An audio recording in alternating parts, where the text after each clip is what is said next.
Hi, പുതിയൊരു വീഡിയോയിലേക്ക് എല്ലാവർക്കും സ്വാഗതം.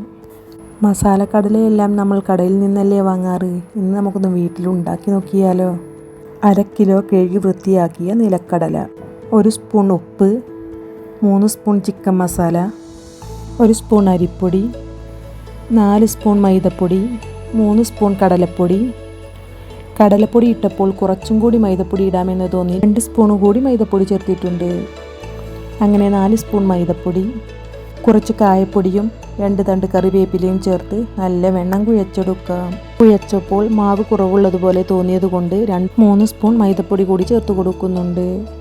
ചേർത്ത് 1.5 കപ്പ് മൈദപ്പൊടിയും 3/4 ഗ്ലാസ് വെള്ളവും വെച്ചാണ് ഞാൻ കുഴച്ചെടുത്തിട്ടുള്ളത്.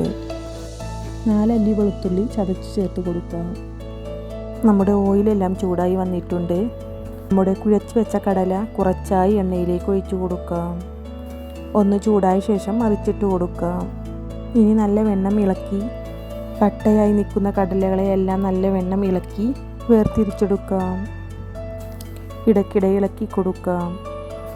അപ്പോൾ നമ്മുടെ മസാല കടല റെഡിയായി വന്നിട്ടുണ്ട്. എല്ലാവരും ഒന്ന് ഉണ്ടാക്കി നോക്കണേ. വീഡിയോ ഇഷ്ടമായാൽ ലൈക്ക് ചെയ്യണേ. സബ്സ്ക്രൈബ് ചെയ്യാതെ കാണുന്ന കൂട്ടുകാരെല്ലാവരും ഒന്ന് സബ്സ്ക്രൈബ് ചെയ്ത് സപ്പോർട്ട് ചെയ്യണേ. പുതിയൊരു വീഡിയോയുമായി വീണ്ടും കാണാം.